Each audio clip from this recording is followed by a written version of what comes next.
Problem: the base and altitude of a right angle triangle are 12 cm and 5 cm respectively. Find the perpendicular distance of its hypotenuse from the opposite vertex.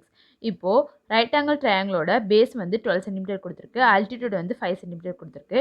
இப்போ perpendicular distance of its hypotenuse from the opposite vertex என்னன்னு சொல்லிட்டு கண்டுபிடிக்கணும். இப்போ தான் கண்டுபிடிக்க போகிறோம். இப்போ area of the triangle ஃபார்முலானது 1/2 பேஸ் இன்ட்டு ஹைட்டா அதெல்லாம் சப்ஸ்டிட் பண்ணியிருக்கோம். Area of the triangles equal to 1/2 into இப்போ பேஸ் எவ்வளோ கொடுத்துருக்கு 12 கொடுத்துருக்கா அதான் இன்ட்டு 12 இன்ட்டு இப்போ ஹைட் எவ்வளோ கொடுத்துருக்கு 5 சென்டிமீட்டரா அதான் இன்ட்டு 5னு எழுதிருக்கோம். இப்போ இதை இன்ட்டு பண்ணி கேன்சல் பண்ணோம் அப்படின்னா 30யா அப்போ area of the triangles equal to 30 centimetre squared. இப்போ ஹைப்போடெனிஸ் கண்டுபிடிக்க போகிறோம். ஹைப்போடெனிஸ் கண்டுபிடிக்க அப்படின்னா square root of sum of side square போட்டால் கண்டுபிடிச்சலாமா? முதல் எழுதியிருக்கோம் hypotenuse equal to square root of இப்போ பேஸ் எவ்வளோ கொடுத்துருந்துச்சு 12 அதான் 12 ஸ்கொயர் ப்ளஸ் இப்போ ஹைட் எவ்வளோ கொடுத்துருந்துச்சு 5 சென்டிமீட்டரா அதான் ப்ளஸ் 5 ஸ்கொயர். இப்போது 12 ஸ்கொயரோட வேல்யூ என்னது 144 அதான் equal to square root of 144 plus 5 ஸ்கொயரோட வேல்யூ 25 இப்போ அதை ஆட் பண்ணோம் அப்படின்னா ஸ்கொயர் ரூட் ஆஃப் 169 169க்கு ஸ்கொயர் ரூட் எடுத்தோம் அப்படின்னா 13 அப்போ ஹைப்போடெனிஸ் ஈக்குவல் டு 13 சென்டிமீட்டர்.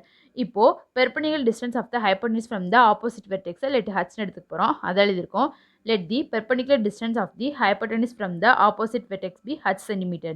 இப்போ ஏரியா ஆஃப் த ட்ரையாங்கிள் ஃபார்முலாவில் சப்ஸ்டிட் பண்ண போகிறோம். இப்போ area of the triangle formula என்னது 1/2 பேஸ் இன்ட்டு ஹைட்டா அதில் இருக்கும் 1/2 இன்ட்டு இப்போ ஹைப்போடெனிஸ் எவ்வளோ கண்டுபிடிச்சோம் 13 சென்டிமீட்டரா அதான் இன்ட்டு 13 இன்ட்டு இப்போ perpendicular distance of the hypotenuse from the opposite vertex let ஹச்னு எடுத்தோமா into h is equal to 30 centimetre. இப்போ ஹச் தானே கண்டுபிடிக்கணும் அப்போ ஹச் இஸ் ஈக்குவல் டு இப்போ 2 இன்ட்டு 30 எவ்வளோ 60யா அதான் ஈக்குவல் டு 60 டிவைட் பை 13.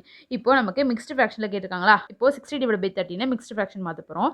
இப்போ 4 13 52 ரிமைனிங் 8 இருக்கா அதான் 4 8 டிவைட் பை 13 எழுதிருக்கோம். இப்போ h is equal to 4 8 divided by 13 centimeter.